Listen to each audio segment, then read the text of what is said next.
দীর্ঘ প্রায় আড়াই দশকে সম্পর্কে ছেদ পড়েছে বিএনপি ও জামায়াতের মধ্যে। দল দুটির নেতাদের কেউই এখন আর কাউকে বিশ্বাস করছে না।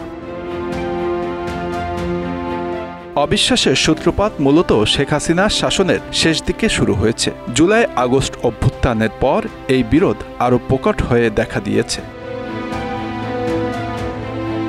নতুন করে আগামী জাতীয় সংসদ নির্বাচন ইস্যুতে দল দুটির মধ্যকার মতবিরোধ প্রকাশ্য হয়ে উঠেছে। সংস্কার আগে নাকি নির্বাচন আগে, এ নিয়ে চলছে কথার যুদ্ধ। বিএনপি চাচ্ছে আগে জাতীয় নির্বাচন, অন্যদিকে জামায়াত বলছে আগে সংস্কার। জামায়াত আগে সংস্কারের কথা বললেও দলটি ইতিমধ্যে সারা দেশে তাদের প্রার্থী ঘোষণা করেছে। এ নিয়ে বিএনপির সন্দেহ আরও বেড়েছে।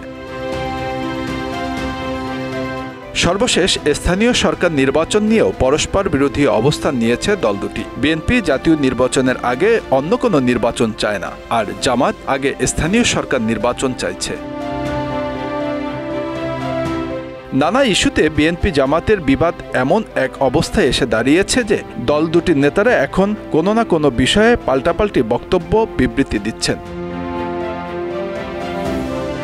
জামায়াত বলছে প্রয়োজনীয় সংস্কারের যতটা সময় প্রয়োজন হবে সেই সময় সরকারকে তারা দিবে, আর বিএনপির অবস্থান হচ্ছে প্রয়োজনীয় সংস্কার দ্রুত শেষ করে ডিসেম্বরের মধ্যে জাতীয় নির্বাচন দিতে হবে।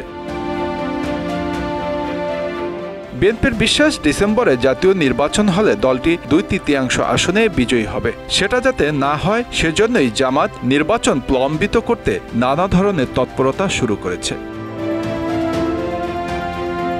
এছাড়া বিভিন্ন প্রকাশ্য সমাবেশে জামায়াত নেতারা বিএনপিকে আক্রমণ করে নানা ধরনের বক্তব্য দিয়েছেন 5 আগস্টের পর।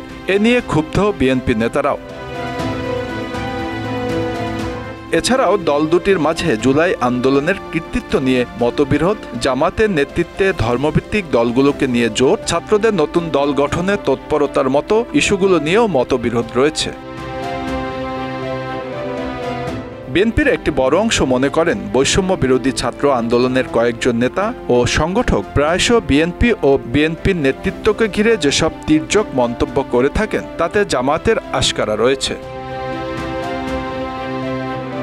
এর মধ্যে জামায়াত ধর্মভিত্তিক অন্য দলগুলোকে নিয়ে একটি জোট গড়ার উদ্যোগ নিলেও সেই সম্ভাবনা অনেকটাই ফিকে হয়ে আসছে বিএনপির পাল্টা উদ্যোগের কারণে। জামায়াত যোগাযোগ করেছে এমন আরও কিছু ধর্মভিত্তিক দলের সাথে বিএনপি এরই মধ্যে কয়েক দফা বৈঠক করেছেন, আর এ নিয়ে কিছুটা ক্ষুব্ধ জামায়াতও।